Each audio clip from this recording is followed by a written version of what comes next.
Imagine waking at 5:47 in the morning in a three-bedroom house you own on a single factory wage. The year is 1973. You are 42 years old. You truly believe that hard work guarantees All security. right, team, let's You get have to 12 it. more years The until years go by retirement at so fast, 55 with one full day at a pension. time. You have no idea this is the last summer before everything changes. The alarm clock rattles on the nightstand. Not the gentle buzz of a We digital need to move device, now. but I the know, mechanical but we hammer-on have to be bells careful. violence of a Careful wind-up gets us West caught. clocks. All right. The sound cuts through the June darkness like a blade.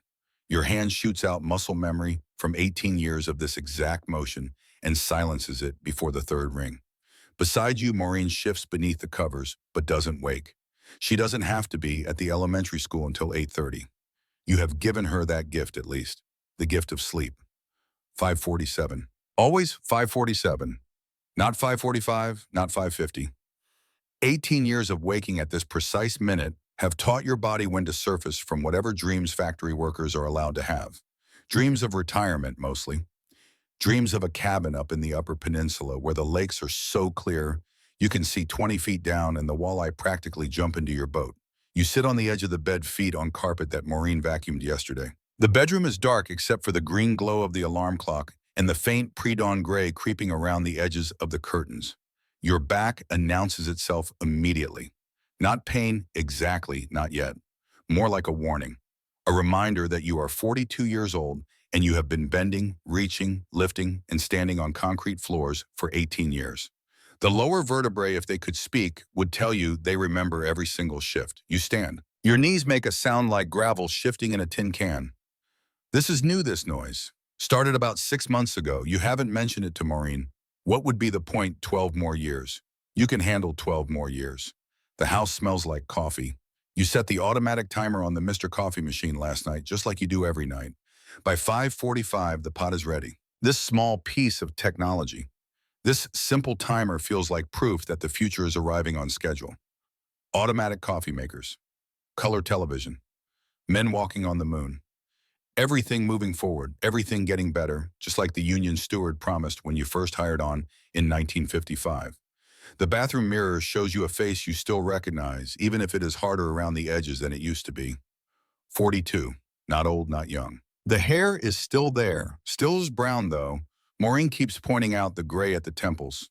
The lines around your eyes have deepened. 18 years of squinting at car doors under fluorescent lights will do that. You have all your teeth.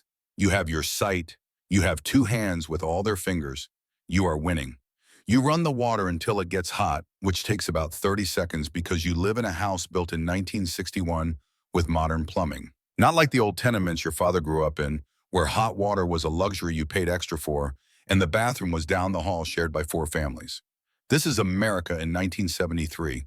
This is what the contract bought. Hot water in 30 seconds. The razor scrapes across your face in practice strokes. You have been shaving the same face for 26 years since you were 16, and the peach fuzz finally became something that required a blade.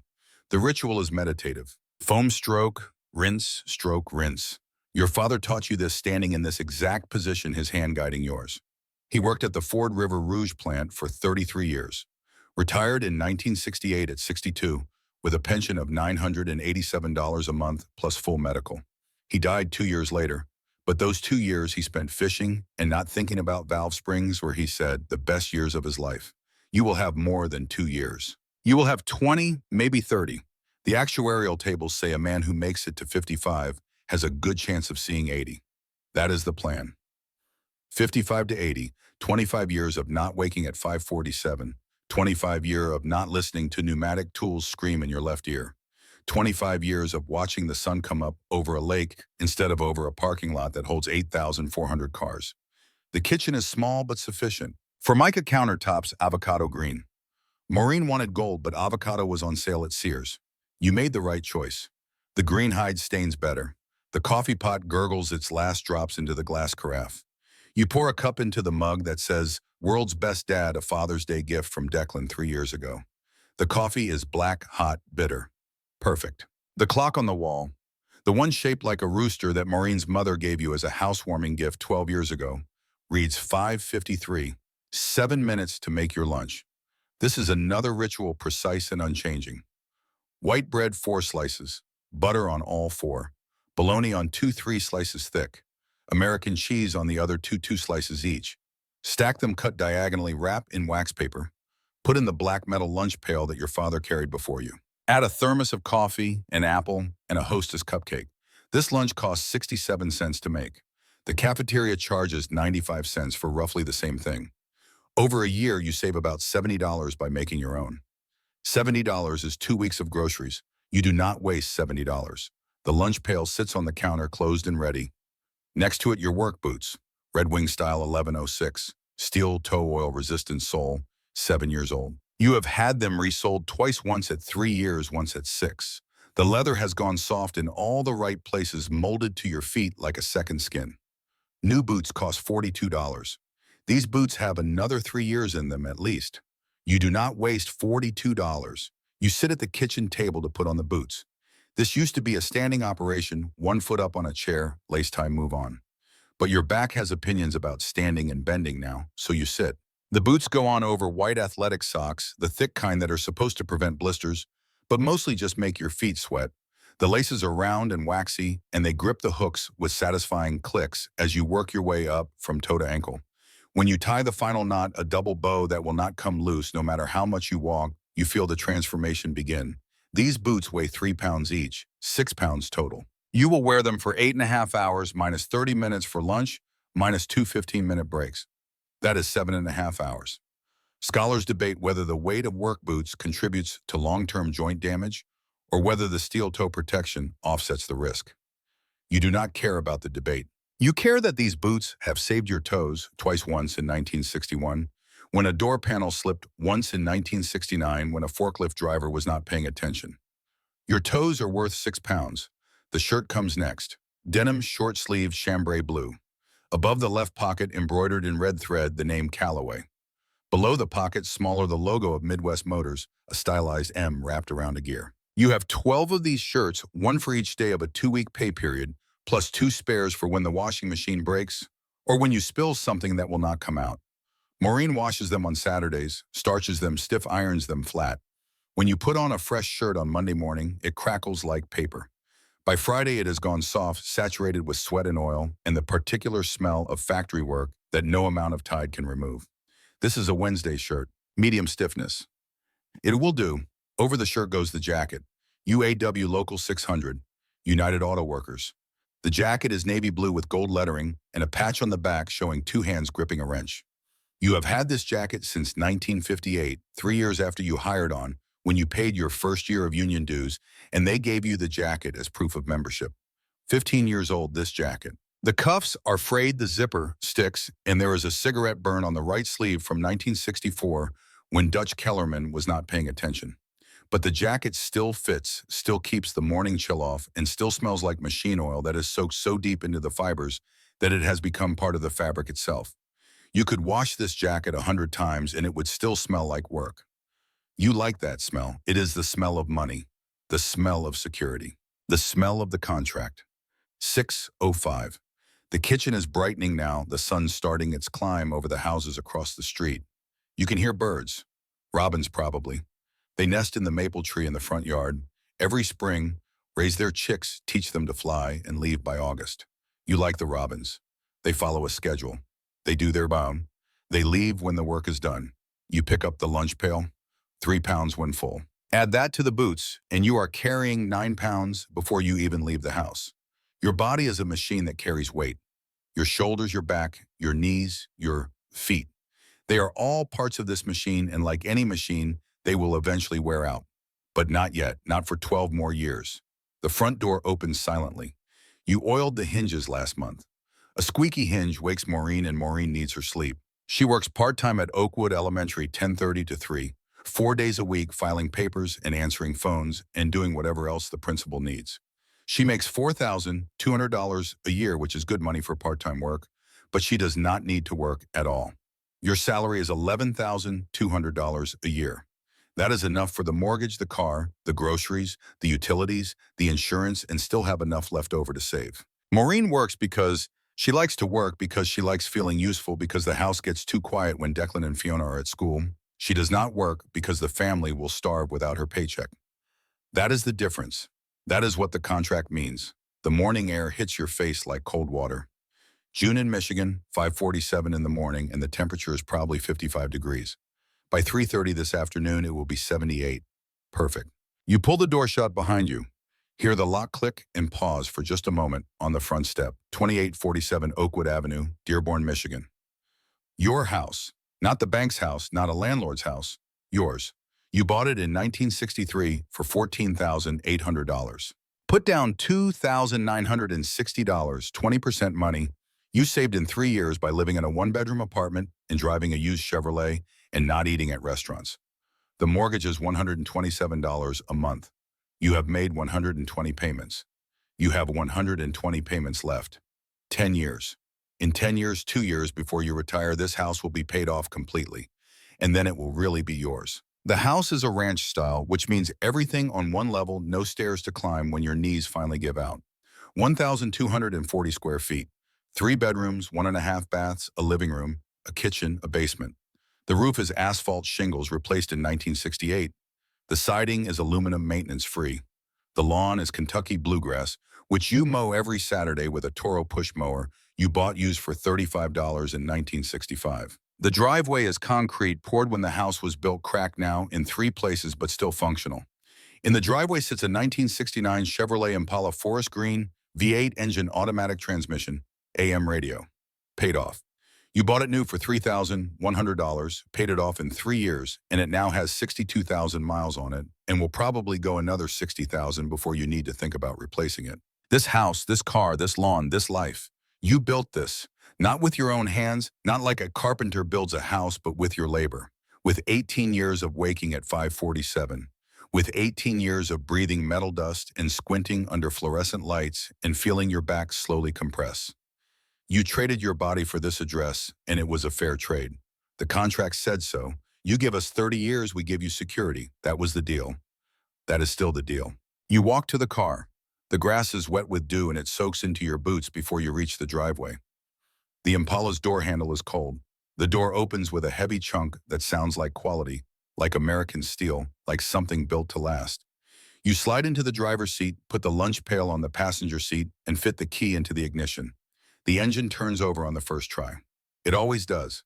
You maintain this car like your life depends on it, because in a way it does. Oil change every 3,000 miles. Tires rotated every 6,000. Transmission fluid checked monthly. This car will outlive you if you take care of it. That is the promise American engineering makes, and it is a promise you believe.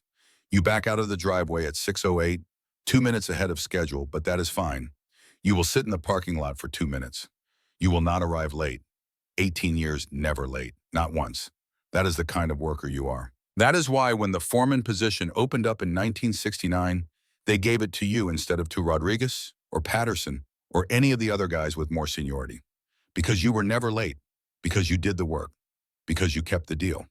The drive from Oakwood Avenue to Midwest Motors Plant Number 7 is 4.3 miles. You know this because the odometer clicked over exactly 4.3 miles the first time you drove it, and you have been watching it click ever since. 4.3 miles, 14 minutes in light traffic, 19 minutes in heavy. This morning there is no traffic. The streets of Dearborn are empty except for the other early shift workers, the other men in other cars heading to other factories, all of us moving through the gray dawn like blood cells through arteries, keeping the heart of America beating. You do not turn on the radio. The news will be the same as yesterday. Watergate hearings, oil prices, someone complaining about something in Washington. You do not care about Washington.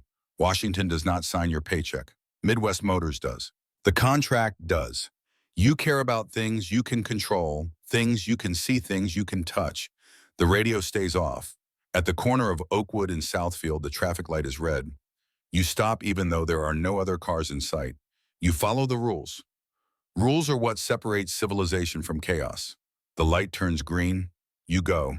The sun is climbing now, turning the sky from gray to pale blue to the washed-out summer color that means it will be hot by noon. You can see the plant in the distance 3 blocks away. Midwest Motors Plant, Number 7. The main building is 12 stories tall, all brick and glass and steel. Smoke rises from the stacks on the north side, white against the blue sky. Beautiful in its way. Proof of industry. Proof of production. Proof that America still makes things. The parking lot comes into view at 6:14. It is already half full. Night shift is still inside. We'll be inside until 7 when the horn blows. And they stream out and you stream in the changing of the guard, the eternal rhythm of three-shift production. You turn into the lot, find your usual spot in row F, third car from the end. This is not an assigned spot. Assigned spots are for management. But you have been parking here for so long that everyone knows this is Callaway's spot and no one takes it. You turn off the engine. The Impala ticks as it cools. You sit for a moment, hands still on the steering wheel, looking at the building. 12 stories, 8,400 workers across 3 shifts. 2,800 per shift, give or take, though, at any given time, only about 2,300 are on the floor because of breaks, rotations, and the 300 or so administrative and support staff who work different schedules.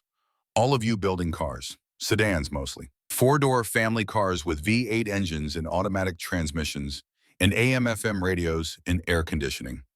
Cars that people across America will buy and drive and keep for 10 years before they trade them in.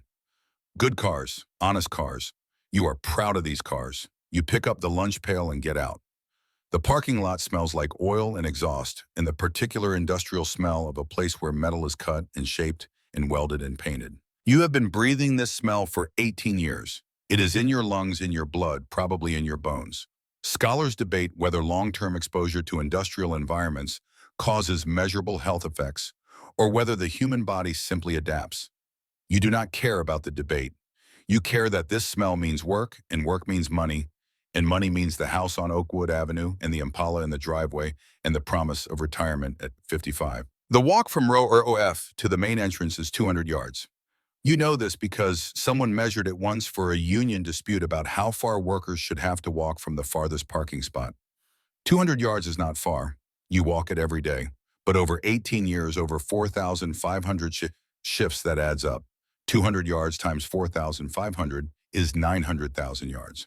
That is 511 miles. You have walked from Dearborn, Michigan to Cleveland, Ohio, just getting from your car to the factory door. Other workers are arriving now. You recognize most of them. Dutch Kellerman, 58 night shift, heading home. You nod. He nods. Words are not necessary. Cormac Hayes, 19, started last month, still has the nervous energy of someone who thinks this job might be temporary. Vaughn Baptiste, 48, Wolftick, came up from Louisiana in 1959, sends money home to his mother every month. Silas Kern, 51, quality control, never married, lives with his sister, knows more about torque specifications than any man alive. You know these men. Not their hopes and fears, not their dreams, but their work. You know who shows up on time and who pushes it.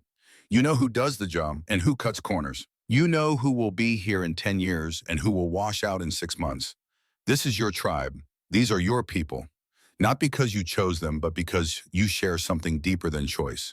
You share the contract. The main entrance is a set of double doors, glass and steel, with the Midwest Motors logo etched into the glass. The logo is an M wrapped around a gear. Simple, functional, American. You push through the doors at 6:22, 8 minutes early, right on schedule. The lobby is chaos, not disorder, but organized chaos. Hundreds of workers flowing in from the parking lot, flowing out from night shift, all of them moving with purpose. The floor is polished concrete. The walls are painted industrial beige, and the fluorescent lights overhead buzz with the 60-cycle hum that will become the soundtrack to your day. There are bulletin boards on the walls covered with safety notices, production targets, union announcements. You do not stop to read them. You have seen them all before. The time clock is in the hallway just past the lobby. 50 time clocks actually mounted on the wall in 2 rows of 25 each, one with a rack of time cards slotted below it. Your card is in position 43. You have been pulling card 43 for 18 years. You slide it out, line it up in the clock, and pull the lever.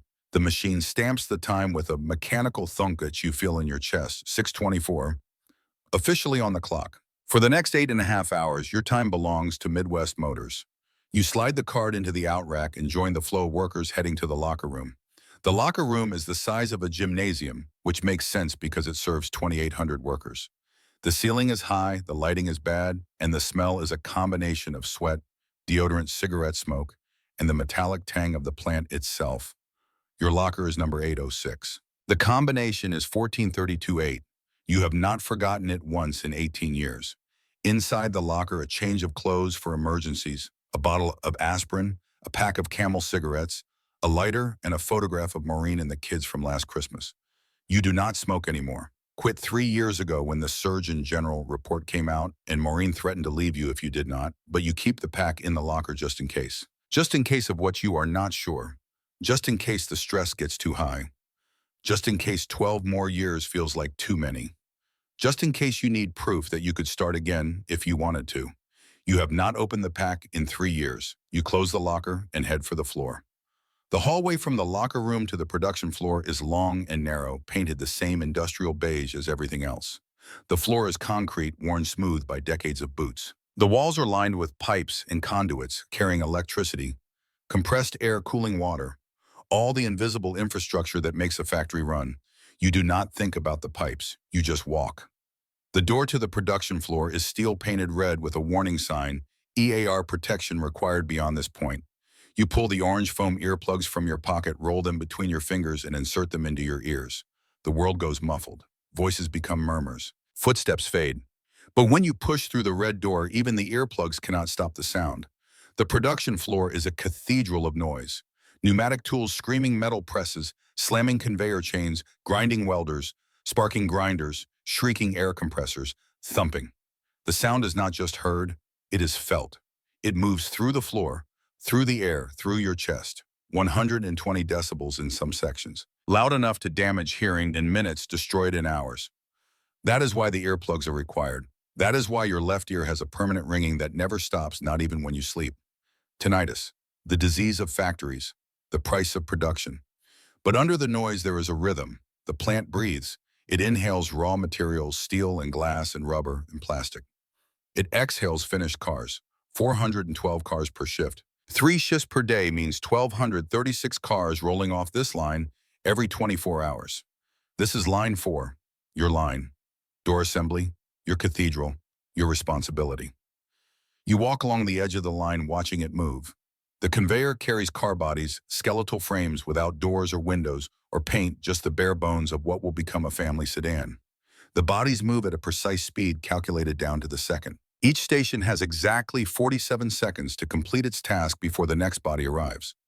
47 seconds to install a line bolt, check and release. 47 seconds over and over, 412 times per shift forever. Your crew is already assembling at Station 12. 23 men, your men, the workers you are responsible for teaching, correcting, protecting, and pushing. They wear the same blue shirts, the same steel-toed boots, the same orange earplugs. Some of them are young, barely out of high school.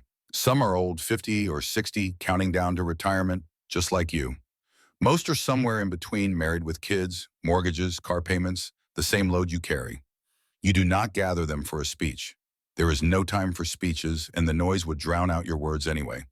You just make eye contact one by one and nod. They nod back. This is the morning ritual. This is how you say, I see you, I am here. We are doing this together. Let us all begin. The horn blows at 6:30.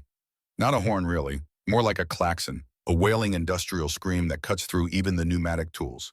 The night shift stops working mid-motion, tools still in hand, and steps away from the line. Your shift steps forward. The exchange takes 30 seconds, and then the line moves and the work begins. Your job is foreman, which means you do not install doors yourself anymore. You supervise. You watch. You inspect. Every car that passes Station 12, you check 4 hinges per door, 8 hinges total. You run your hand along the seal, checking for gaps. You open the door, close it, listen for the click that means it latched correctly. You look for scratches, dents, misalignments, anything that would cause this car to come back as a defect. Your signature goes on the inspection sheet. Your reputation rides on every car. 47 seconds per car. That gives you about 6 minutes per car if you check carefully. You can do 9 cars per hour, 72 cars per shift accounting for breaks and lunch. Over 18 years, that is over 300,000 cars. 300,000 doors opened and closed. 300,000 inspections. 300,000 times you put your name on a piece of paper that said, this is good work. This will not fail. The first car of the day arrives at 6:33. The body is primer gray, skeletal, beautiful in its incompleteness. Workers swarm it. Doors lifted from racks aligned with hinges, bolts driven home with pneumatic wrenches that sound like machine guns. 47 seconds later, the car moves on and the next one arrives. And the next. And the next. You watch Cormac, the new kid, struggle with alignment on the passenger side front door. The door is heavy, 60 pounds of steel and glass, and Cormac is trying to muscle it into place instead of letting the hinge do the work. You step in, tap him on the shoulder, take the door from his hands. You show him how to let the weight of the door settle into the hinge, how to use gravity instead of fighting it, how to feel the alignment rather than force it. He nods. He understands. He will be fine. The rhythm takes over. Car after car after car. Your body moves without thought. Your hands know what to check. Your eyes know what to see. Your mind drifts. This is the meditation of factory work. You are present and absent at the same time. Your body is here on the line checking doors. Your mind is in the Upper Peninsula, sitting in a boat watching the sunrise over a lake so clear you can see the bottom. At 7:15, you notice the suits. 3 of them standing at the edge of the floor with Wallace Hardwick, the plant manager. Wallace is 55 years old, been with Midwest Motors for 31 years. Started on the line just like you, worked his way up through foreman shift, supervisor operations manager, and finally plant manager 3 years ago. He is one of you, or he used to be. Now he wears a tie and answers to corporate. Suits do not come to the floor unless something is wrong or something is about to change. You cannot hear what they are saying, but you can see them pointing, writing on clipboards, taking photographs with a Polaroid camera. One of them has a stopwatch. He clicks it every time a worker completes a task, writes the number on his clipboard, clicks it again. He is timing you. He is timing all of you, calculating how long each motion takes, how much dead time exists between motions, how the process could be streamlined, optimized, reduced. How many of you could be eliminated? Cormac sees them too. He looks at you, a question in his eyes. You shake your head. Keep working. Do not speculate. Just do the job. The line does not stop for suits. The line does not stop for anything except catastrophic failure or the horn that signals break time. Car after car, door after door, check, sign, release. Check, sign, release. The suits disappear after 20 minutes, but the unease they brought stays behind, hanging in the air like smoke. At 10 o'clock, the horn blows. Break, 15 minutes. You pull the earplugs out and the world rushes back in, loud and disorienting. Your crew scatters immediately, some to the bathroom, some to the vending machines, some outside for a cigarette. You walk to the designated smoking area, a concrete pad just outside the east door, even though you do not smoke anymore. This is where information moves. This is where you learn what the suits wanted. Dutch Kellerman is there, just finishing his shift, ready to go home. He lights a Marlboro and offers you one. You wave it off. He shrugs. You see the suits, you ask. Saw him, Dutch says.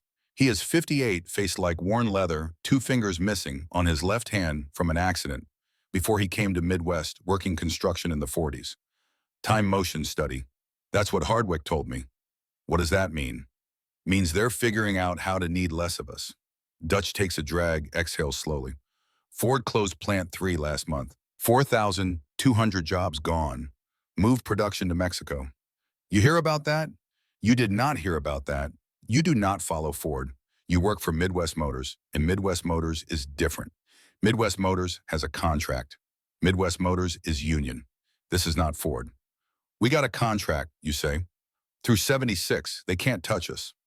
Dutch looks at you with something that might be pity or might just be exhaustion. Kidun, he says, and you are 42, but he has been calling you kid since you were 24. I hope you're right. I got 1 more year till I retire. After that, it's your problem. He drops the cigarette, grinds it under his boot, and walks toward the parking lot. You watch him go, watch him climb into his truck, watch him drive away. Dutch will retire next year at 59. He will get $847 a month for the rest of his life, plus full medical. That is what the contract says. That is what the company promised. The horn blows again. Break over. Back to the line. You push through the red door and the noise swallows you again. Car after car after car. Time becomes elastic, stretching and compressing. Some shifts feel like years. This shift feels like minutes. Before you know it, the lunch horn blows. 12 o'clock. Time to eat. The cafeteria is in the basement, down 2 flights of stairs that your knees protest. The room is enormous, able to seat 2,000 workers, though it is never full because shifts overlap and workers come and go at different times. Right now at noon on first shift, there are about 2,100 workers on lunch rotation. The tables are long and aluminum, the chairs are plastic and orange, and the whole place smells like industrial food, hot dogs, French fries, coffee that has been sitting on a burner since 6 in the morning. You do not eat in the cafeteria. You eat at table 47 in the back corner, away from the chaos. This is where your people sit. Vaughn Silas Cormac, when he is not too nervous to join you. Today it is just you and Vaughn. Silas is on a different break rotation this week. You sit open your lunch pail, unwrap the bologna sandwich. Vaughn has brought his own lunch too, something in a container that smells like spices and rice. He is from Louisiana, originally came north in '59, looking for work, found it, stayed. He sends $400 a month back home to his mother. You know this because he told you once, and you have not forgotten. Vaughn, you say, your boy still going to Wayne State? Vaughn's face lights up. Starts in September. Pre-med, wants to be a doctor. That's good. That's real good. Tuition is $780 a year, Vaughn says. I can cover it. Been saving since he was born. He's not going to have debt. Not if I can help it. $780 a year. You do the math in your head. 4 years of college. $3,120 total. Vaughn makes about what you make, maybe a little less because he is not a foreman. But he has been saving. He has a plan. His son will be a doctor. That is what this job buys. Not just food and shelter, but futures. Possibilities. The chance for your children to do better than you did. My daughter is getting married next month, Silas says. He has appeared while you were thinking, carrying a tray with a hot dog and fries. Got $2,400 saved for the wedding. Still got my vacation fund separate. Still got my retirement. You believe that I can afford all three. You believe it because you are doing the same thing. The numbers are tight, but they work. $11,200 a year gross. $9,100 take-home after taxes and union dues. $758 a month. Mortgage $127. Car payment $0 because you paid it off. Utilities $45. Food $280. Insurance $60. Total expenses $512. Leaves you $246 per month. Half of that goes to savings. Half to vacation fund. The numbers work. The budget balances. This is not magic. This is just math. You hear about Ford Plant 3, Silas asks. So it is spreading, the news, the unease. Heard you say, can't happen here, Silas says. We got a contract. You want to believe this. You want to believe that contracts mean something, that promises are kept, that the deal you made 18 years ago will still be honored 12 years from now. But you do not say this to Silas. You just nod and eat your sandwich. Lunch passes. The horn blows. Back to the line. The afternoon shift is always harder than the morning. Your back is louder now. Your feet are numb. Your hands are starting to shake from the vibration of the tools. But the work continues. Car after car, door after door. You are a machine, and machines do not stop until someone turns them off. At 2:15, break number 2. You do not go outside this time. You just lean against the wall near Station 12, close your eyes and breathe. 18 years, 12 more. You can do this. You have to do this. There is no other choice. When you open your eyes, Cormac is standing in front of you. Mr. Calloway, he says. He is the only one who calls you Mr. Everyone else just calls you Calloway or Jazz. I wanted to thank you for earlier with the door. Don't mention it. I'm going to get better, Cormac says. I promise I'm going to be as good as you. You look at this kid, 19 years old, fresh out of high school, full of energy and hope, and the belief that hard work will be rewarded. You remember being him. You remember believing the same things. You still believe them mostly. You'll be better than me, you tell Cormac, and you mean it. Just keep showing up. Keep doing the work. That's all it takes. The horn blows. Back to work. The final stretch. 2:15 to 3:30. 75 minutes. 63 cars. 504 door inspections. You can do this in your sleep. You have been doing it for 18 years. At 3:25, you start to feel it. The end of the shift approaching. The light at the end of the tunnel. 5 more minutes. 4. 3. The last car rolls through at 3:28. You inspect it, sign it, and release it. Done. The horn blows at 3:30. The shift is over. The line stops. Your crew steps away from their stations, pulls out their earplugs, and starts the shuffle toward the locker room. You follow, but slower. Your back is screaming now. Your knees are grinding. Your hands are shaking. But you made it. Another shift. Another day. In the locker room, you sit on the bench and just breathe for 5 minutes. Other workers stream past, heading home. You will too. In a minute, when your body agrees to stand up again. You think about tonight, dinner with Maureen and the kids. Meatloaf, probably. Mashed potatoes, green beans. Declan has homework, needs help with fractions. Fiona wants to watch Happy Days. Maureen will go to her PTA meeting. You will sit in your chair, read the paper, maybe close your eyes for a few minutes. And tomorrow you will wake at 5:47 and do it again. And the day after that, and the day after that.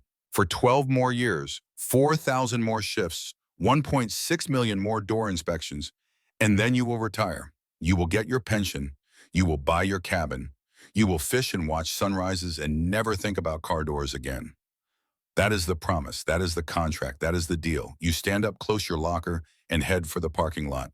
The Impala is waiting in row F3rd from the end exactly where you left it 8.5 hours ago. The sun is bright now. The sky is clear and the temperature is perfect. It is a beautiful June day in 1973. You have no idea it is already ending. The cafeteria is louder at noon than it is at any other time. 2,100 workers on first shift lunch break, all of them talking, eating, laughing, complaining. The sound echoes off the concrete walls and low ceiling, creating a wall of noise that is almost as loud as the factory floor itself. But it is a different kind of noise. Human noise, the noise of men who are allowed for 30 minutes to be something other than parts in a machine. You sit at table 47 with your lunch pail open in front of you. The bologna sandwich tastes like it always does, like salt and fat and the slight sweetness of white bread. You have eaten this exact sandwich 4,500 times. You will eat it 4,000 more. There is comfort in repetition. There is safety in knowing exactly what comes next. Vaughn Baptiste sits across from you, eating rice and beans from a Tupperware container that his wife packed this morning. The smell is rich, complex, layered with spices you cannot name. Next to him, Silas Kern picks at a hot dog that cost him 35 cents, plus 20 cents, 4 fries, plus 15 cents for a Coke. 70 cents total. Your sandwich costs 67 cents to make. You are saving 3 cents on this meal alone. Over a year, over 250 working days, that is $7.50. Not much, but not nothing. Cormac Hayes sits at the end of the table, nervous energy radiating off him like heat. He has brought a sandwich, 2 peanut butter and jelly, the lunch of someone whose mother still packs for him. He is 19. You were 19 once in 1950, 23 years ago. It feels like a different century. It feels like a different country. My boy got his acceptance letter, Vaughn says, and his voice carries pride that makes his whole face change. Wayne State, pre-med, starts September 4th. That's real good, Vaughn, Silas says. Real good. What's tuition running these days? $780 a year. Silas whistles low. That's steep. I can cover it, Vaughn says, and there is no hesitation in his voice. Been saving since he was born. Got it in a savings account at First National. 5.25% interest. By the time he graduates, I'll have enough for all 4 years plus books. You do the math automatically. 780 times 4 is 3,120. Plus books, maybe another 400 total. Call it 3,500. At 5.25% interest, starting with about 2,500 in the account, now letting it grow while adding to it monthly, the numbers work. The numbers actually work. This is not rich. This is not easy. But this is possible. This is a life you can actually live. One salary supporting 4 people with money left over. The arithmetic of the American dream, and the arithmetic works. You hear about Ford Plant 3, Vaughn asks, and the mood at the table shifts, like someone opened a door and let in cold air. You have heard, everyone has heard, Ford Plant 3 in Wayne, Michigan, 15 miles from here. 4,200 workers. Closed. Done. Production moved to Hermosillo, Mexico, where labor costs $3 per day instead of $11 per hour. That's Ford, Silas says. Ford's always been different. They never cared about their people the way we do here. We got a contract, you say, through 76. Union won't let them break it. Sure, Vaughn says, but he does not sound sure. But you see those suits this morning started walking the floor with Hardwick, taking pictures. You saw them. Everyone saw them. Time motion study, you say. They're always doing studies, trying to find efficiencies. That's just management doing management things. My cousin works at Chrysler, Cormac says, speaking for the first time. His voice is young, uncertain. He says they're talking about robots, machines that can weld paint, install parts, machines that don't need lunch breaks or pensions. Robots, Silas says, and he laughs, but it is not a comfortable laugh. Kid, they've been talking about robots since the 50s. You know how many robots are working this line right now? 0. You know why? Because robots can't think. Robots can't adjust when something's wrong. Robots can't feel when a door is aligned right. We're not getting replaced by robots. Cormac nods, but you can see he is not convinced. Neither are you, not completely. You have been reading about automation in the union newsletter. It is coming. Everyone knows it is coming. The question is not if, but when and how many jobs it will take when it arrives. 12 more years. You say more to yourself than to the table.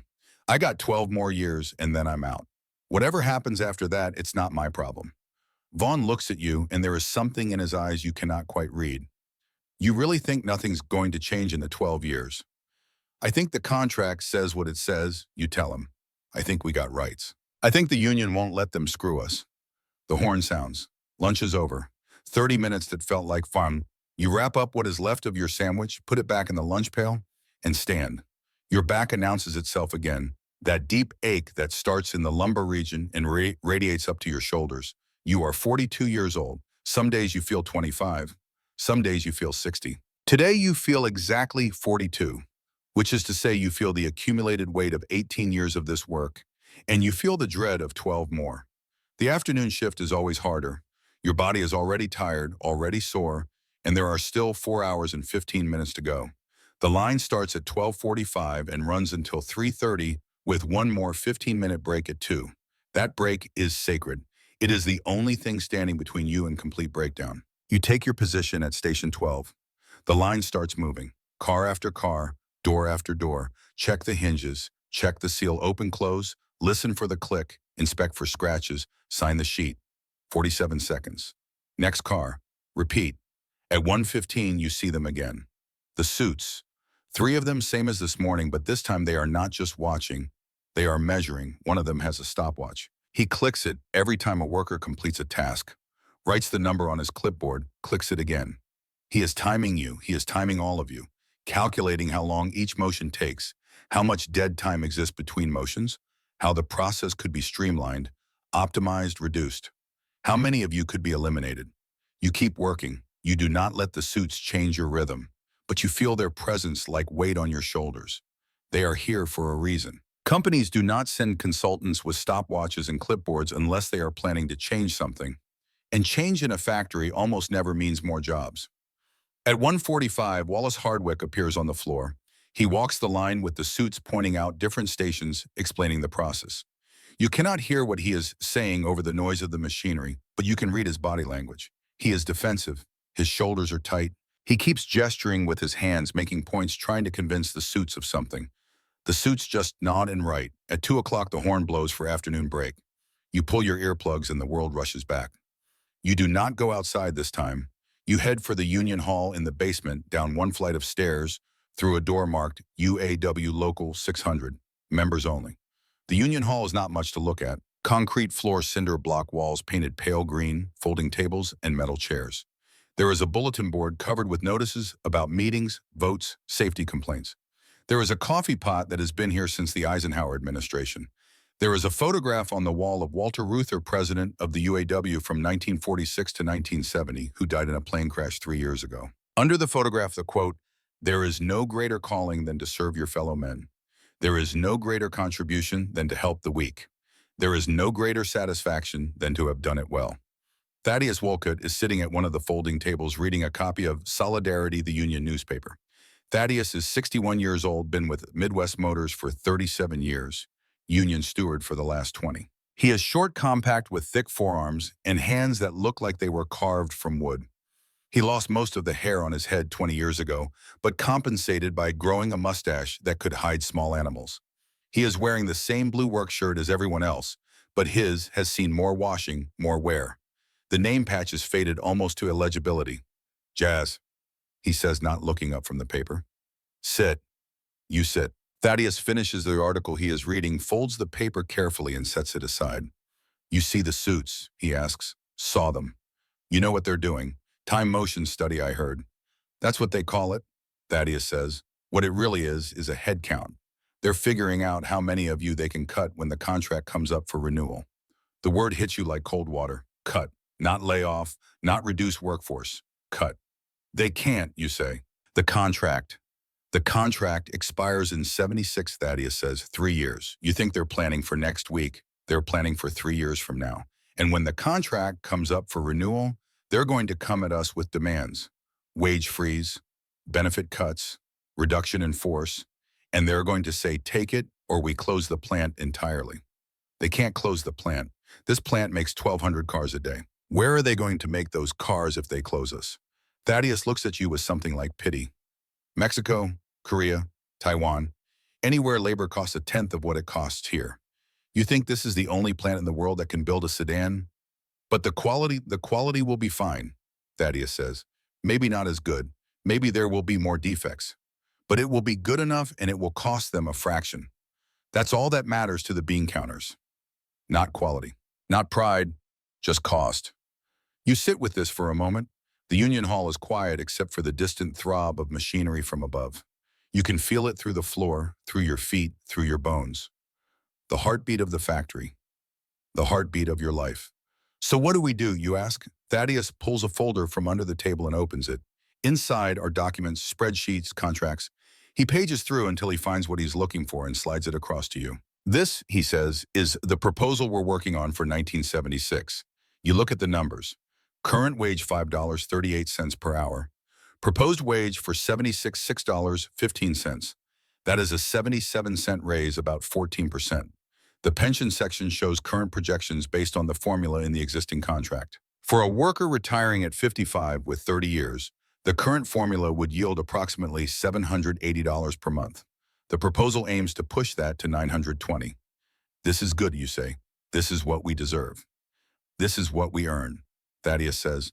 Productivity is up 18% since 1970. Profits are up 23%. But wages are up 4%. That gap, that's theft. That's money we earned that went into shareholder pockets instead of ours. This proposal just takes back what's already ours. You think they'll go for it? I think they'll fight us, Thaddeus says. I think they'll say the company can't afford it. I think they'll threaten to close, plants move production, break the union. And I think we're going to have to be ready to strike. Strike. The word hangs in the air between you like smoke. You have never been on strike. There was a strike in 1964 before you made foreman, but it only lasted 3 days before the company caved. But that was a different time. That was when the big three dominated the market, when imports were barely a factor, when the union had leverage. How long would we have to strike, you ask? As long as it takes, Thaddeus says. Could be a week, could be a month, could be longer. I can't afford a month without pay. None of us can, Thaddeus says. That's what the strike fund is for. The union will pay you $200 a week while you're on strike. It's not your full wage, but it's something. $200 a week, $800 a month. Your monthly expenses are $519. That leaves $281. That is actually more than you have left over now. Except that does not account for the lost wages, the lost pension accrual, the uncertainty of not knowing when it will end. I got 12 years left, you say. I can't afford to gamble 12 years on a strike that might not work. Thaddeus leans back in his chair, and the metal creaks under his weight. He looks at you for a long moment, and you cannot tell if he is disappointed or just tired. Kid, he says, and you are 42. But to Thaddeus, you will always be a kid. You think keeping your head down and doing the work is going to protect you. You think the company is going to say, oh, Jasper Calloway, he's been here 18 years. He's never caused trouble. Let's make sure we take care of him. That's not how this works. When they start cutting, they don't cut based on loyalty. They cut based on cost. And you cost the same as everyone else on that line. The horn sounds. Break is over. You slide the contract proposal back across the table. Think about it, Thaddeus says. Think about what you're willing to fight for. Because if we don't fight, we're going to lose everything anyway. At least if we fight, we got a chance. You walk back to the line in silence. The red door, the earplugs, the wall of sound, car after car, door after door. But now you cannot stop thinking about the numbers. $6.15 per hour, $920 per month pension, 14% wage increase, 18% productivity gain, 23% profit increase, 4% wage growth. The arithmetic is simple. The arithmetic is brutal. You are creating value. The company is capturing it. The union wants to rebalance the equation. The company will fight to keep it tilted. And you are caught in the middle trying to make it 12 more years without getting crushed. At 3 o'clock, Cormac makes a mistake. He is installing a passenger door on a blue sedan, and he does not align it correctly. The door goes on, crooked, the hinges are stressed, and when the next station tries to close it, the door jams. The line stops. The line never stops. When the line stops, a siren goes off. Not the horn that signals brakes, but a different sound, higher pitched urgent. It means there is a problem. It means production has halted. It means someone is going to have to explain why. Wallace Hardwick appears within 90 seconds. The suits are with him. They all walk to Station 12 to the blue sedan with the jammed door to Cormac, who is standing there looking like he wants the floor to open and swallow him. You step in before Wallace can say anything. My fault, you say. I should have been watching closer. Wallace looks at you, then at Cormac, then back at you. He knows you are lying. Everyone knows you are lying, but you are the foreman. Taking responsibility is your job. Get it fixed, Wallace says. Now, you and Cormac remove the door, realign it, reinstall it correctly. The whole process takes 3 minutes. 3 minutes of the line being stopped. 3 minutes of lost production. At 1,236 cars per day, across 3 shifts, that is about 0.86 cars per minute. 3 minutes is 2.58 cars lost. Each car generates about $4,200 in revenue. 2.58 cars is $10,836. You just cost the company $10,836. Wallace does not say anything else. He just makes a note on his clipboard and walks away. The suits make notes too. You can imagine what they are writing. Station 12, 3-minute stop. Foreman accepted blame. Consider for reduction. The line starts again. Cormac looks at you with something like worship in his eyes.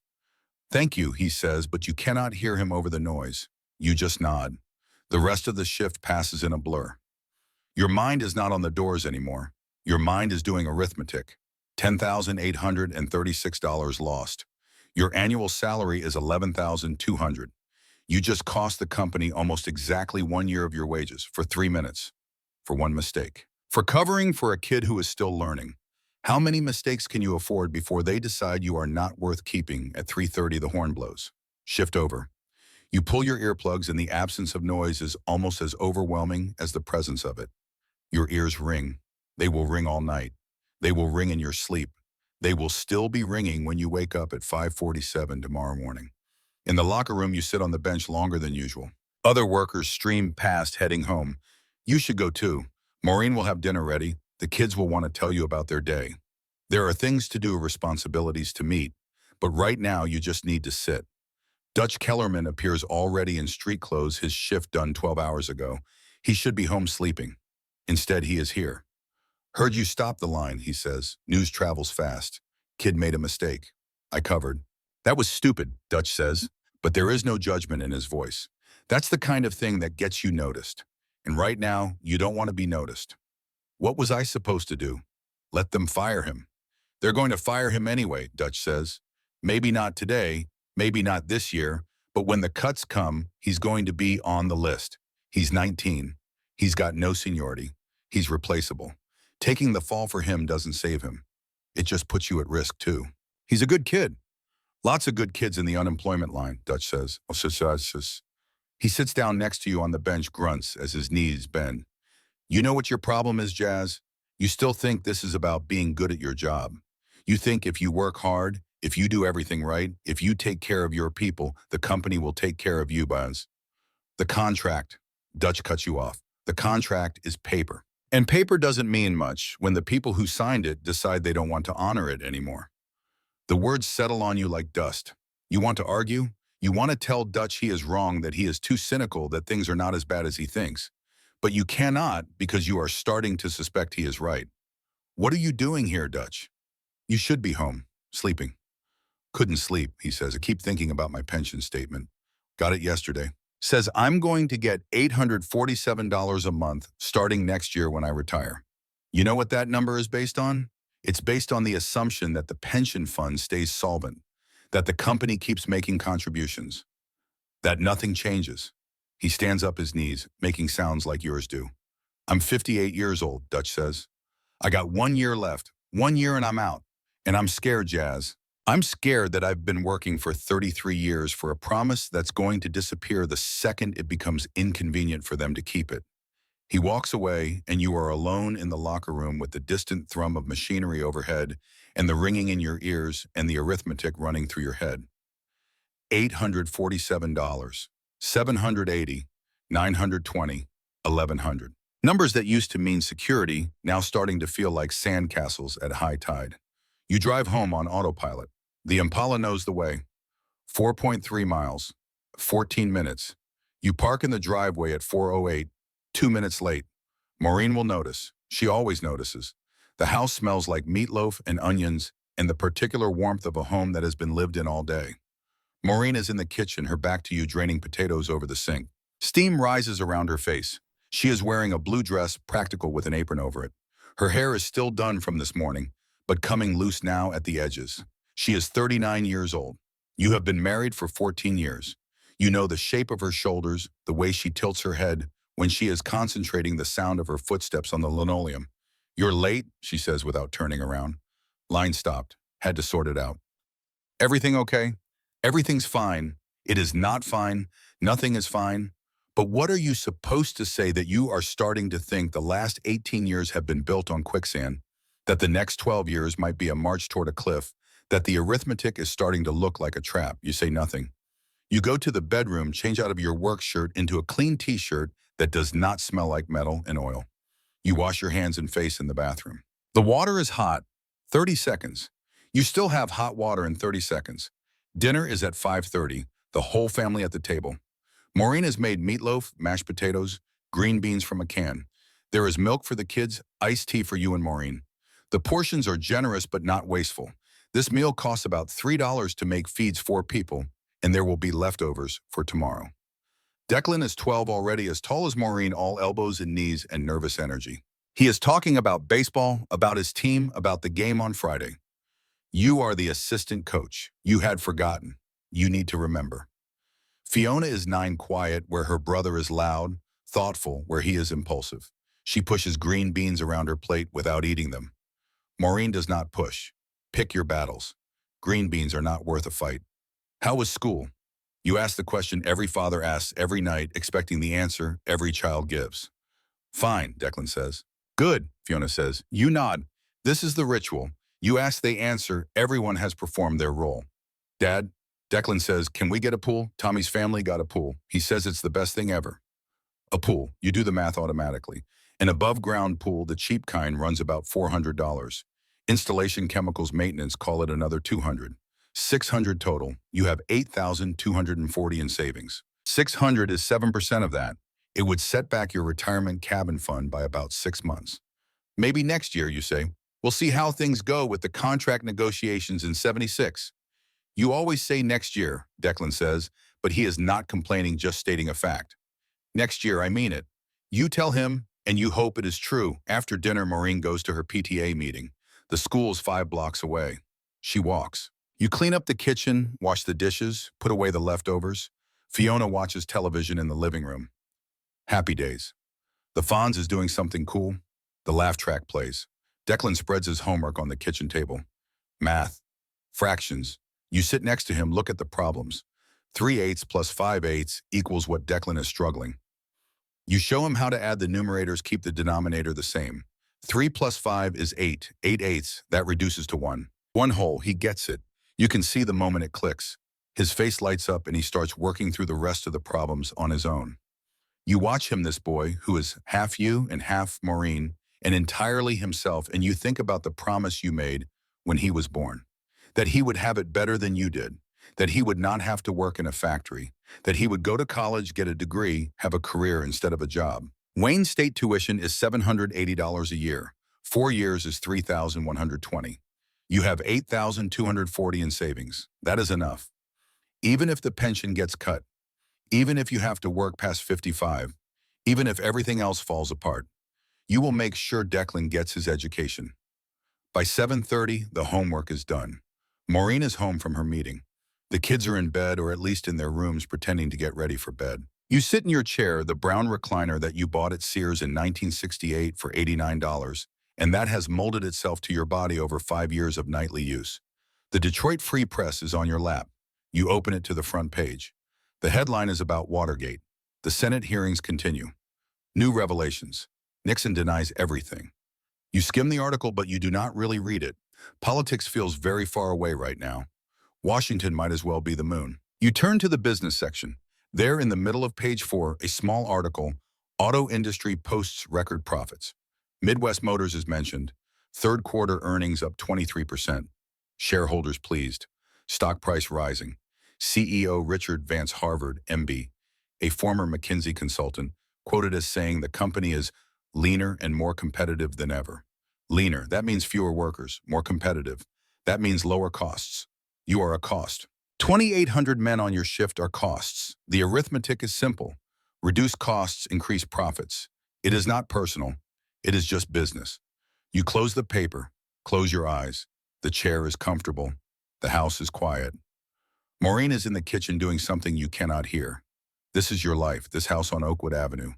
This chair, this moment of peace between shift and sleep. You think about Dutch's words. The contract is paper. You think about Thaddeus's proposal. $6.15 an hour, $920 a month pension, strike if necessary. You think about the suits with their stopwatches and clipboards calculating how many of you they can eliminate. You think about Cormac, 19 years old, believing that hard work will be enough. You think about yourself at 19 believing the same thing. You still want to believe it. You need to believe it. Because if hard work is not enough, if keeping your end of the bargain does not guarantee the other side will keep theirs, then what is any of this for? The clock on the wall ticks toward 8. In less than 10 hours, you will wake at 5:47 and do it all again. And the day after that, and the day after that, for 12 more years, 4,000 more shifts, 1.6 million more door inspections, unless the line stops, unless the plant closes, unless the promises turn out to be paper. You open your eyes. Maureen is standing in the doorway watching you. You okay, she asks. Just tired. She knows you are not telling the whole truth. 14 years of marriage, she can read you like Declan reads his math book, but she does not push. That is the agreement you have. You do not bring the factory home. She does not bring her worries to you. You protect each other from the weight you each carry. Come to bed, she says. You will. Soon. But first you sit here for 5 more minutes in this chair, in this house, in this life you have built, on the promise that hard work means security. You sit here and you let yourself believe just for 5 more minutes that the promise is real. Tomorrow you will wake at 5:47. Tomorrow you will put on your boots.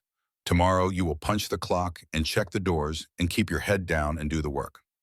Tomorrow the suits will come back with their stopwatches. Tomorrow the arithmetic will continue.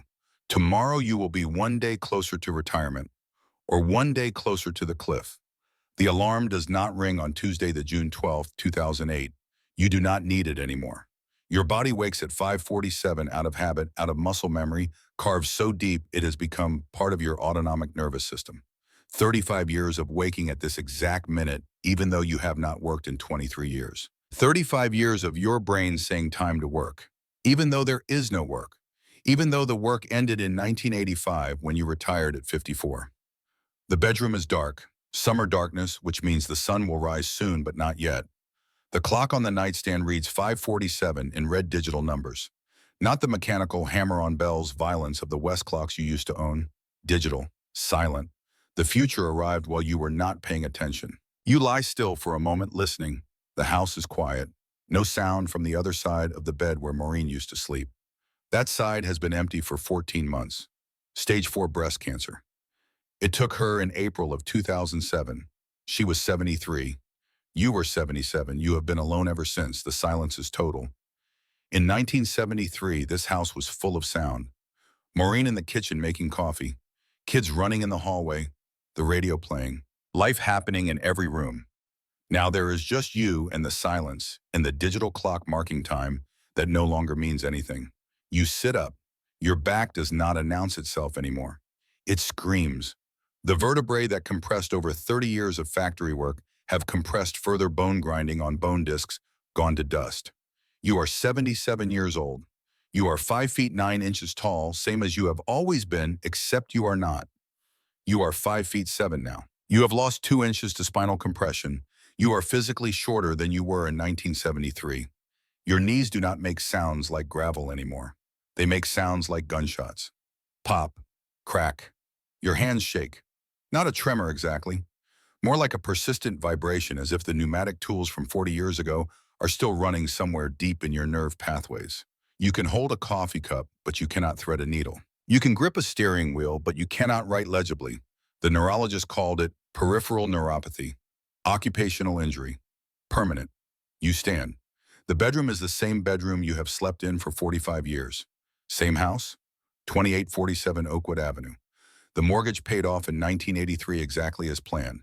The house is yours, free and clear. Nobody can take it from you. This is supposed to be victory. This is supposed to be the American dream achieved. The house is worth $63,000. You know this because the property tax assessment came last month. In 2006, before the housing crisis, it was appraised at $167,000. Then the market collapsed. Lehman Brothers failed. Bear Stearns failed. The global financial system nearly ended. And your house lost 62% of its value in 18 months. Not that it matters. You are not selling. You cannot afford to sell. Where would you go? What would you buy? This house is paid off. Anywhere else would have a mortgage, and you cannot afford a mortgage on $612 a month. $612. That is your pension. That is what 30 years at Midwest Motors became. That is what the promise turned into. You walk to the bathroom. The linoleum floor is cold even through your socks. The house is cold. You keep the thermostat at 62 degrees in summer because natural gas costs money, and money is a finite resource that depletes faster than it replenishes. In winter, you keep it at 58. You wear sweaters. The mirror shows you a face you barely recognize. 77 years old. The hair is gone, just a white fringe around the sides. The lines around your eyes are not lines anymore, they are canyons. The skin hangs loose where it used to be tight. You are disappearing into yourself, collapsing inward like an old building. You have all your teeth. That is something. They are not your original teeth, not anymore. Dentures since 2003 after the last of the molars gave up. But they fit well enough. You can chew. Small victories. The water takes 90 seconds to get hot now, not 30 seconds like in 1973. The water heater is the original from 1961, 47 years old, held together with rust and prayer. It will fail someday soon. A new water heater costs $800 installed. You have $1,400 in your savings account. If the water heater fails, you will have $600 left. That is your emergency fund. That is your margin of survival. You do not shave every day anymore. What is the point? You are not going anywhere. You are not seeing anyone. You shave on Sundays before you drive to the cemetery to visit Maureen. Sunday is the day you pretend you still have dignity. The kitchen smells like nothing. No coffee brewing. The automatic timer broke 3 years ago, and you never replaced it. Too expensive. $38 for a new one. Instead, you make coffee manually, 1 cup at a time, in a single-serve French press that Declan gave you for Christmas in 2005. Works fine. Saves money. Declan. Michael Declan Calloway. Age 47. Lives in San Jose, California. Software engineer at a company you cannot pronounce, doing work you do not understand. Married. 2 kids. Makes $190,000 a year. Called you 3 days ago. Calls every Sunday. Asks how you are doing. You lie and say fine. He offers to send money. You lie and say you do not need it. He knows you are lying. You know he knows. This is the dance you do. You make coffee. The French press is glass and chrome elegant. The coffee is Folgers from a red plastic tub store brand when it is on sale. You boil water in a kettle on the stove because the microwave broke last year and microwaves cost money. You pour the water over the grounds, wait 4 minutes, press the plunger down. The coffee is bitter and hot. Perfect. The kitchen table is Formica avocado green, the same table from 1973. The chairs are the same chairs. Maureen wanted to replace them in the 90s, said they were dated out of style. You said they still worked. Function over fashion. She let it go. Now she is gone, and the chairs remain witnesses to 40 years of meals, 40 years of family, 40 years of slow decline. You sit in your usual spot facing the window. The view is Oakwood Avenue at 6:15 in the morning. Empty. No cars. No people. The neighborhood has changed. The houses are older, more worn. Some are abandoned windows, boarded up lawns gone to weeds. The foreclosure crisis hit Dearborn hard. For sale signs everywhere in 2008 and 9. Most of them still there. Nobody buying, nobody can afford to buy. You sip your coffee and think about nothing in particular. This is the routine now. Wake, coffee, sit. The hours stretch ahead, empty and identical. You will eat breakfast eventually. Oatmeal probably. Cheap, filling. You will watch television, the news. The game shows, whatever is on. You will eat lunch. Sandwich, soup from a can. You will do the crossword puzzle in the newspaper you get from the library 3 days late free. You will eat dinner. frozen meal from the dollar store. You will watch more television. You will go to bed at 8:30 because there is nothing else to do and sleeping is free. This is retirement. This is what you work 30 years for. The mail arrives at 10. You hear the mailbox clatter from the living room where you are watching The Price is Right. A woman from Kansas has just won a new car. She is crying. The audience is applauding. You are thinking about the property tax bill that is due next month. $1,100. You have it saved. Barely. You walk to the mailbox, your knees protesting each step. 4 letters. 3 are junk. Credit card offers. You do not have credit cards. You do not believe in debt. You rip them up without opening them. The 4th letter is from Midwest Motors Pension Fund in liquidation. The return address is Cleveland, Ohio, not Detroit. The pension fund moved to Cleveland in 2004. Cheaper office space, lower overhead. These are the things you know now. The things you learned by watching everything fall apart in slow motion. You open the letter standing in the driveway. Your hands shake. The paper trembles. The words swim in and out of focus until you put on the reading glasses you keep in your shirt pocket. Dear plan participant, as you are aware, the Midwest Motors Pension Fund has been in liquidation proceedings since 2001 following the bankruptcy of Midwest Motors Corporation. The Pension Benefit Guaranty Corporation, PBGC, assumed administration of the fund in 2002. We are writing to inform you of a further adjustment to your monthly benefit amount effective July 1, 2008. Due to underfunding of the pension plan and revised actuarial calculations, your monthly benefit will be reduced from $680 to $612, a decrease of $68 per month. We understand this may cause hardship. Unfortunately, the PBGC is only able to guarantee benefits up to the statutory limit, and early retirement benefits are subject to additional reductions as specified in EORIMSA Section 4022. If you have questions, please contact. You stop reading, $612. Down from $680, which was down from $780, which was down from $947, which was supposed to be $1,180 based on the formula when you retired in 1985. The arithmetic is brutal. You worked 30 years. You retired in 1985 at age 54 with 24,000 hours of labor invested. The contract said you would get $1,180 a month adjusted for cost of living for the rest of your life. That was the promise. For the first 16 years from 85 to 2001, you got exactly that. $1,180 adjusted annually. Not great, but livable. You and Maureen managed. Social Security added another $900 for you. Maureen's part-time work had earned her $350 in Social Security. Combined, you had $2,430 a month. The house was paid off. You were okay. Then 2001 happened. Midwest Motors declared Chapter 11 bankruptcy. Not because the company was failing, the company was profitable. But the new owners, a private equity firm that bought Midwest in 1998, decided that pension obligations were too expensive. Legacy costs. So they bankrupted the profitable division, terminated the pension plan, and walked away. Legal. All legal. The PBGC took over. Recalculated everything using formulas you could not understand and lawyers you could not afford to challenge. Your $1,180 became $947 because of early retirement penalties. You were 54 when you retired, not 65. The PBGC penalized you for retiring when the company's own contract said you could retire. You and Maureen adjusted, cut expenses, stopped eating out, stopped taking vacations. Got by. 2004, another cut. Administrative costs, they said. Underfunding, they said. 947 became 780. The same year, Maureen got sick the first time. Breast cancer. Treatment cost $68,000. Insurance covered 80%. You covered $13,600. You emptied your savings. Took a home equity line of credit for $40,000 against the house you thought was paid off. Maureen survived. You went into debt. 2005, another cut. Investment losses in the pension fund, they said. 780 became 680. You started buying generic everything. Stopped using the air conditioning in summer. Wore extra sweaters in winter. 2007, Maureen got sick again. Stage 4, inoperable, palliative care only. You brought her home, cared for her yourself because you could not afford hospice because Medicare only covers hospice for the final 6 months, and Maureen lived 8. You watched her disappear over those months. Watched the woman you loved become someone you did not recognize. Watched her pain increase while you stood helpless because Morphine is expensive and rationed. She died in April. The funeral cost $8,000. You paid it with the last of the HELOC money. You still owe $32,000 on a house worth $63,000.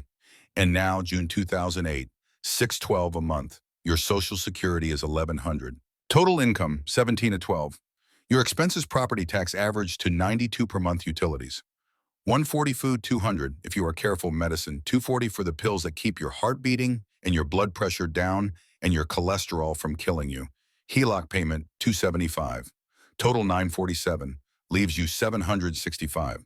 Sounds okay until you remember that you need clothes sometimes and the car needs weight and things break. The refrigerator is making a noise. The roof has a leak, your glasses are scratched, and you need a new prescription. All the small things that used to be manageable now feel like catastrophes waiting to happen. You walk back inside. The letter is still in your hand. You sit at the kitchen table and read it again, as if reading it a second time will change the numbers. It does not. $68 per month, $816 per year. Over the next 10 years, if you live that long, that is $8,160. Gone. Stolen. You think about Dutch Kellerman, retired 1974, got his $847 a month for 27 years until he died in 2001 at age 86, just months before the bankruptcy. Dutch was one of the lucky ones. He got out before the theft began. You think about Vaughn Baptiste. His son became a doctor just like Vaughn planned. But Vaughn himself died in 2003, age 78. Heart attack. The doctor said it was stress-related. Vaughn's pension had been cut from $700 to $480. He was working night shift at Walmart, stocking shelves for $650 an hour, trying to make ends meet. His heart gave out in aisle 7, next to the cereal. You think about Silas Kern, alive as far as you know. You saw him at Maureen's funeral. He looked old. Older than you, and he is 4 years younger. He asked how you were managing. You lied. He lied back. Two old men lying to each other about surviving. You think about Cormac Hayes. Cormac, who was 19 in 1973. Cormac, who believed hard work was enough. Cormac would be 54 years old now, if he is still alive. The same age you were when you retired. You wonder if Cormac made it to retirement. You wonder if his pension got cut too. You wonder if he is sitting in a kitchen somewhere doing the same arithmetic, coming to the same conclusion. The conclusion is simple. You were robbed. Not by a man with a gun, not in a single violent moment, but slowly, systematically, legally. Over 23 years, they took what you earned. They called it restructuring. They called it market conditions. They called it unfortunate but necessary. They called it everything except what it was. Theft. You walk to the basement. The stairs are treacherous now. 12 steps, each one an opportunity for disaster. You grip the handrail, place each foot carefully. Down into the cool darkness. The basement smells like concrete and mildew and 40 years of accumulated boxes. You know exactly where the box is. Far corner. Under the workbench you built in 1976. The box is cardboard original from a Magnavox television you bought in '79. The television is long dead. The box remains. You pull it out, carry it to the workbench, open it. Inside documents. Your entire working life preserved. Time cards, pay stubs, union newsletters, contract agreements, pension statements. All of it saved because you believed these things mattered. You believed documentation was proof. You believed if you kept your end of the deal, the paper would protect you. You find what you were looking for near the bottom. The pension handbook from when you retired, 1985. Blue cover, Midwest Motors logo. You open it to page 12. Defined benefit plan. Employees retiring at age 55 or later with 30 years of service will receive a pension calculated as follows: $39.33 per year of service. For an employee with 30 years of service, monthly pension benefit, $1,180. Benefits guaranteed for life of employee with 50% survivor benefits for spouse. Full medical coverage included. Guaranteed for life. You read the words 3 times. Guaranteed for life. Your pension $612. Maureen's survivor benefit 0 because your pension was already below the minimum threshold when she died. Medical coverage, Medicare only, which covers 80% of approved costs, which means you pay 20% of everything, which is why the pills cost $240 a month instead of $48. Guaranteed for life. The paper said so. The contract promised. And the promise was a lie. You carry the box upstairs. Your arms shake from the weight. It is not heavy, maybe 15 pounds, But you are 77 and your muscles are not what they were. Nothing is what it was. You set the box on the kitchen table. You need to do something. You need to act. For 23 years, you have watched them take piece by piece, cut by cut, and you have done nothing except adjust. Cut expenses, make do, survive. But surviving is not enough anymore. Not when Maureen is gone. Not when every month brings a new bill you can barely pay. Not when you wake up every morning to silence and wonder if this is all there is, if this is what 30 years of labor bought you. An empty house, a shrinking pension, the slow countdown to death. You call Declan. It is 6:45 in California. He will be awake getting ready for work. Dad, his voice is worried. You never call this early. Everything okay? I need you to do something, you say. Anything. What do you need? I need you to scan these documents, all of them. My pension papers, my pay stubs, my contract, everything. I need digital copies.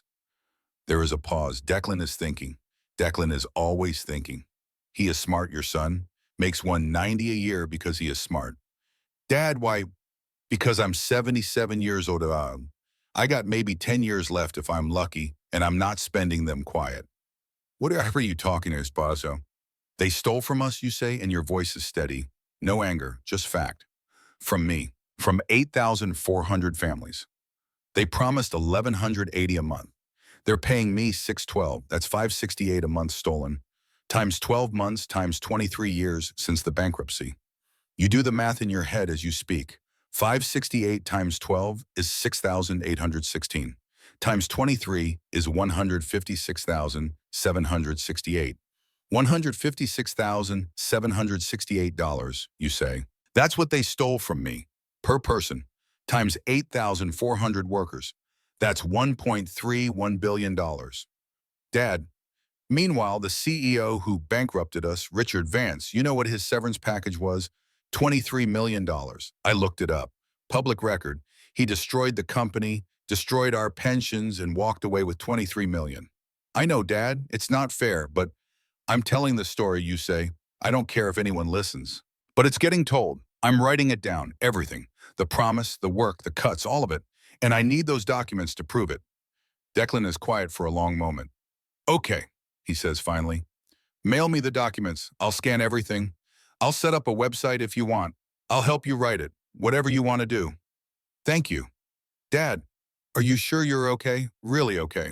I'm fine. You lie. I just need this done. You hang up.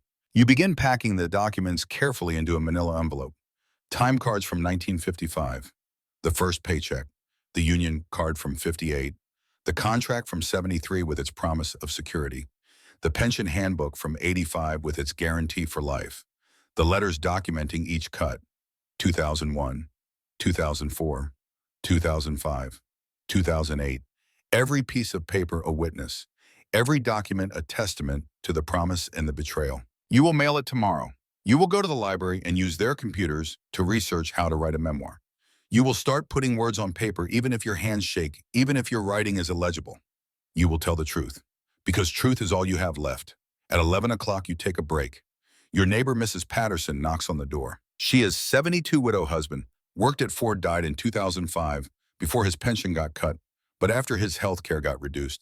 She brings you a casserole every Tuesday, has done so since Maureen died. Today it is chicken and rice. It will feed you for 3 days. You thank her. She asks how you are. You say fine. She says fine too. You both know you are lying. Her husband's pension was cut. Her health care costs eat half her Social Security. She understands. Everyone in this neighborhood understands. This is what happened to the generation that built the cars. After she leaves, you sit at the kitchen table with a yellow legal pad you found in the drawer. Your hand shakes. Your writing is bad, but you can still write. You start with a question. What does it feel like to be robbed in slow motion? You write for an hour. Your hand cramps. Your vision blurs. But you keep writing.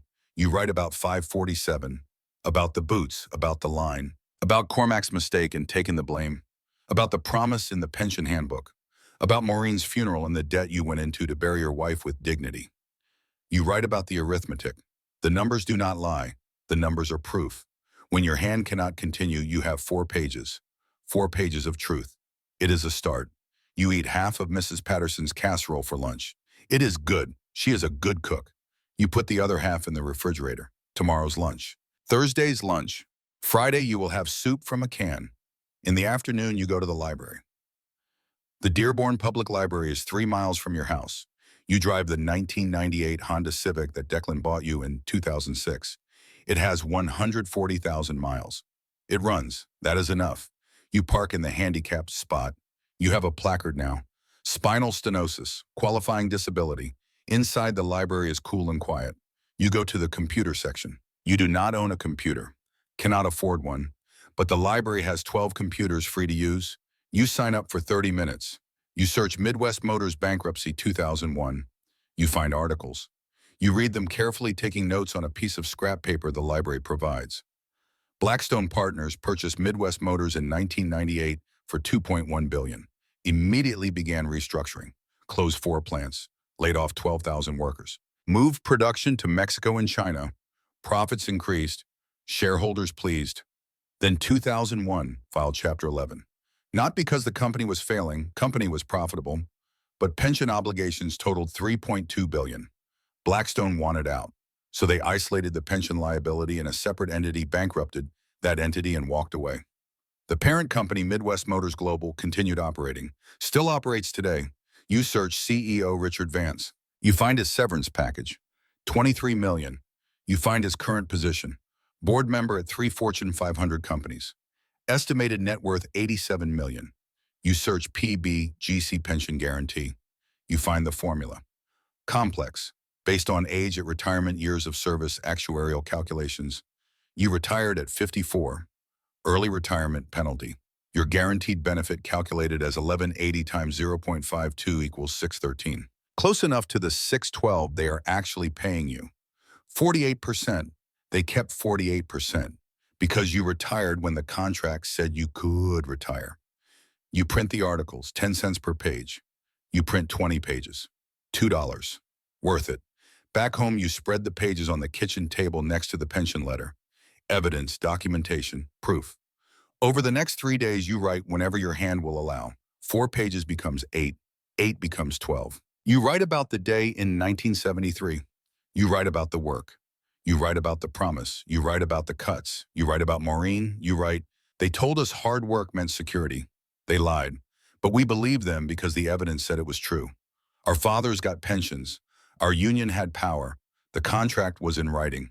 We had no reason to doubt. On Friday, you mail the documents to Declan. On Saturday, you keep writing. On Sunday, you shave, put on your one good shirt, and drive to the cemetery. You sit by Maureen's grave and you tell her what you are doing. You tell her you are fighting back. You tell her you love her. You tell her you are sorry about the medical bills, sorry about everything. The stone is simple. Maureen Calloway, beloved wife and mother, 1934 to 2007. You paid $800 for that stone. It was the cheapest one that didn't look cheap. Small victories. You drive home. You eat your TV dinner. You watch the news. The economy is collapsing. Banks are failing. Houses are foreclosing. The American dream is ending on national television, and everyone is acting surprised, as if they did not see this coming, as if the theft has not been happening for 30 years. You go to bed early. Tomorrow you will write more. Tomorrow you will keep telling the truth. Tomorrow and the day after and however many days you have left. You lie in the dark and think about 547, about waking to an alarm that meant work, about believing that work meant security, about 30 years of trading your body for a promise. The promise was broken. But you are not broken. Not yet. You still have your voice. You still have your memory. You still have the truth. And the truth once written down cannot be stolen. Jasper Calloway died on March 14th, 2019.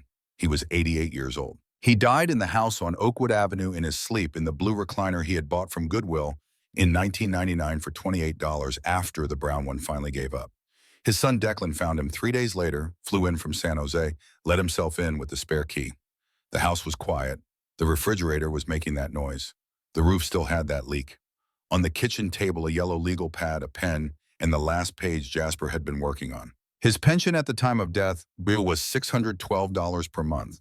It had not increased since 2008. His savings, $417. His debts, $28,000, remaining on the home equity line of credit taken out to pay for Maureen's first cancer treatment. His legacy, a memoir titled The 547 Lie. Declan had helped him publish it in 2011 through a small press in Detroit. The book was 240 pages. It told the story of one day in 1973 and what happened to that day over the next 35 years. It was dedicated to Maureen and to the 8,400 workers of Midwest Motors Plant Number 7. 8,400 copies were printed, all of them sold, one for every worker who had been there in 1973. The book is now required reading in 22 college labor history courses across the United States. It has been cited in 5 congressional hearings on pension reform.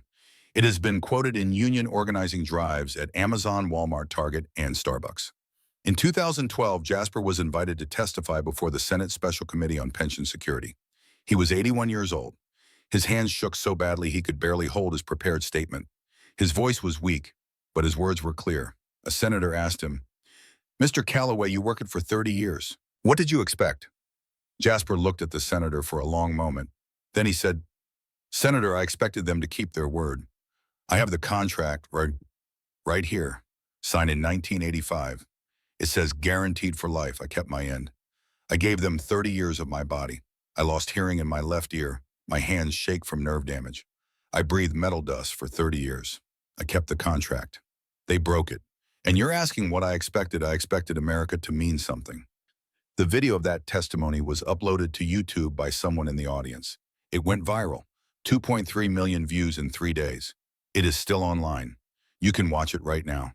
The clip became a rallying cry. Union organizers played it at meetings. Workers shared it on social media. It was edited into montages about economic injustice, about corporate greed, about the death of the American dream. But nothing changed. The pensions were never restored. The PBGC formulas were never reformed. Richard Vance never gave back his $23 million. The system that allowed the theft continued legal and untouchable. Jasper knew this. He said as much in the final chapter of his book, "I am not writing this because I think it will fix anything. The money is gone, the promises are broken. But I am writing it so that when they try to do it again, and they will try to do it again, someone will be able to point to this and say, 'We have seen this before. We know how it ends. We will not be fooled twice.'" On Tuesday, the June 12th, 2024, 51 years after Jasper first walked through the doors of Midwest Motors Plant Number 7, a group of warehouse workers at an Amazon fulfillment center in Romulus, Michigan, voted to unionize. The vote was close. 1,200 workers. 623 voted yes. 577 voted no. Margin 46 votes. In the break room of that warehouse, someone had taped a quote to the wall. It was printed on plain white paper in Times New Roman font. "The promise isn't given. It's taken. By us. Together. That's the only promise that's real." Jasper Calloway, 1931 to 2019. The workers who voted yes had read The 547 Lie. They knew what happened when you trusted the company to keep its promises. They knew what happened when you let them take piece by piece until nothing was left. They fought, they organized, they won. It was a small victory. One warehouse, 1,200 workers. Amazon has 800,000 employees. The war is far from over. But small victories matter. They are what Jasper taught. They are what he left behind. The house on Oakwood Avenue was sold in 2019 to pay off the home equity line of credit. It sold for $58,000. After the debt was paid, there was $26,000 left. Declan split it between himself and his sister Fiona, $13,000 each. That was the inheritance, $13,000. The sum total of 30 years of factory work, 45 years of mortgage payments, a lifetime of doing everything right. But there was another inheritance, one that cannot be measured in dollars. The book, the testimony, the truth written down and preserved, the knowledge that promises must be fought for, not trusted, the understanding that solidarity is not optional, it is survival, the certainty that when they come for your pension, your health care, your dignity, you do not go quietly. You document, you testify, you tell the truth, and maybe if you are lucky, someone listens. Somewhere in America right now, a young worker is reading The 547 Lie for the first time. They are 23 years old. They work 2 jobs. They have student debt. They have no pension, no health care, no security. They have been told that this is normal, that this is just how things are, that their grandparents had it easy, but the world has changed. They are reading about Jasper Calloway and learning that their grandparents did not have it easy. Their grandparents fought for every benefit, every protection, every dollar, and then they watched it all get taken away. The young worker closes the book. They think for a moment, and then they search online how to start a union. This is what remains. This is what Jasper left behind. This is enough. The alarm does not ring anymore. But somewhere someone is waking at 5:47. They are putting on boots. They are packing a lunch. They are driving to work in the dark, believing that if they work hard enough, they will be okay. They need to know the truth. The truth is in the book. The book is still here. The fight continues.